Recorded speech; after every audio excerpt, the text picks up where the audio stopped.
Olá pessoal, tudo bom? Estamos iniciando então a mais uma aula de matemática e hoje o nosso assunto da aula é sobre monômios, tá certo? Bom, os monômios, pessoal, são sentenças matemáticas, ou expressões algébricas matemáticas formadas por número e por letra, tá certo?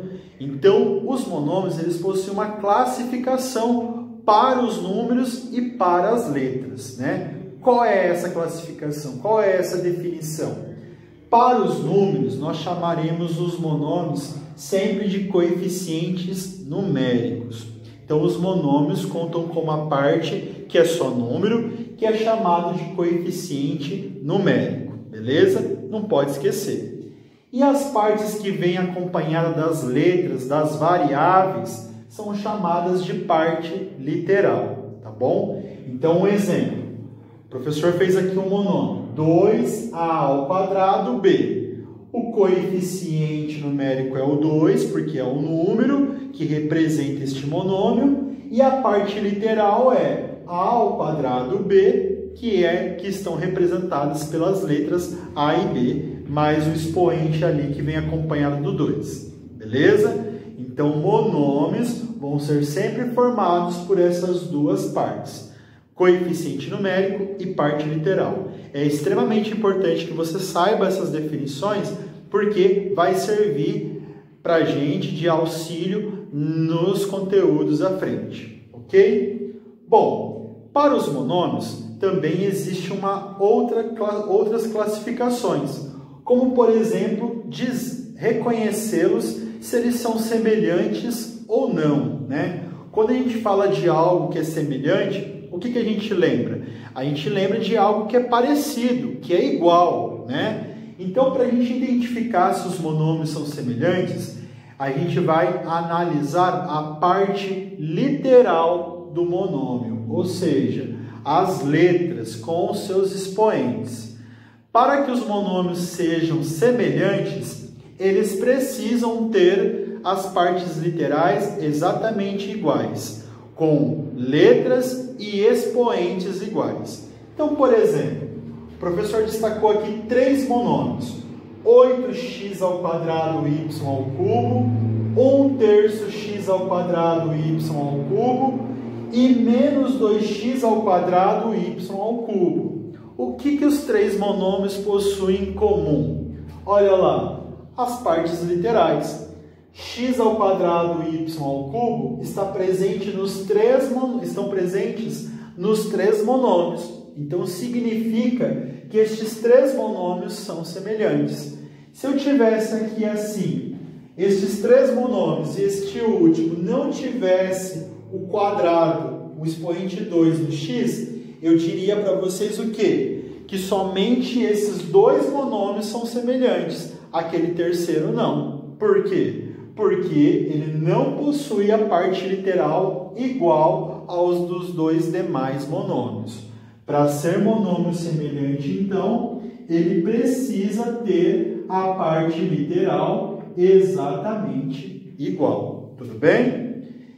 Outra classificação que nós temos para os monômios é reconhecer quanto ao grau dele, E para a gente reconhecer quanto ao grau dele, a gente também vai trabalhar com a parte literal. Como? Somando os expoentes de todas as incógnitas que tiverem ali na parte literal.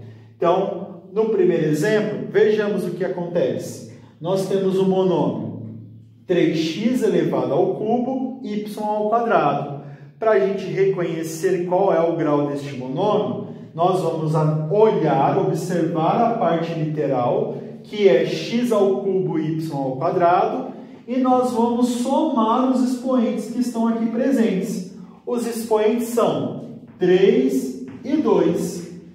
3 mais 2, 5. Então, nós classificamos este monômio como monômio de quinto grau ou monômio de grau 5. Tudo bem? Podem classificar dessas duas maneiras, ou chamá-lo de quinto grau ou grau 5. Mais uma vez, o que eu fiz? Eu somei os expoentes da parte literal. O exemplo 2. Eu tenho menos 1/5 AB. Não, a parte variável vai ser quem? A parte variável não, desculpa, a parte literal vai ser quem? Vai ser A e vai ser B, ok? Essas são a parte literal.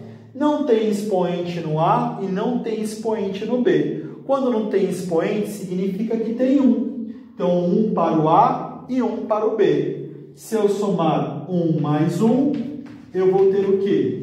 Eu vou ter 2. Então, significa que este monômio ele é do segundo grau ou de grau 2. Tudo bem? Aqui no terceiro exemplo, eu tenho x igual a 1. Eu vou olhar a parte literal. A parte literal é sempre o quê? A letra. O x não tem expoente nenhum. Então, significa que quando não tem nada aqui no expoente, é 1. Beleza? Portanto, então, este monômio, ele é do primeiro grau ou de grau 1. Tudo bem? Bom, pessoal, vejamos esses dois casos agora aqui, né? São casos um pouco diferentes. Vamos prestar atenção, então. Então, no exemplo 4, nós temos só 12. Não tem parte literal aqui, não tem letra. Só tem coeficiente numérico, que é o 12. Então, quando nós não tivermos uma parte literal, nós definimos este monômio como um monômio de grau 0. Tudo bem? Então, vamos prestar atenção. Quando nós não tivermos parte literal, somente coeficiente numérico, o grau deste monômio é 0. E no exemplo 5, olha lá o que nós temos. Nós temos 0 no coeficiente numérico e a parte literal é a elevado ao quadrado. Vai ser monômio no segundo grau ou grau 2 porque a parte literal está sendo acompanhada do 2? Não. Quando nós tivermos o coeficiente numérico 0, a gente vai classificar este monômio como monômio não definido. Por quê? Numa possível substituição, vamos supor que eu coloque um número aqui no lugar da letra A. Eu coloco 1. 1 elevado ao quadrado vai dar 1. Só que 0 vezes 1 dá 0. Todo número multiplicado por 0 é 0. Então, como não tem uma solução para este monômio, nós classificamos ele como não definido.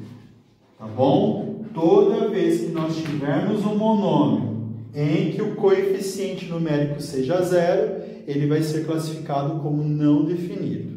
Tá certo? Bom, espero que vocês tenham entendido a apresentação deste conteúdo, que é o conteúdo de monômios. Nós veremos aí a questão da parte da substituição dos valores das partes literais, para a gente descobrir o valor numérico dos monômios, e vamos trabalhar com as operações de adição, subtração, multiplicação e potenciação de monômios. Tudo bem? Espero que vocês tenham entendido, e é isso aí. Até mais para a próxima aula. Tchau, tchau.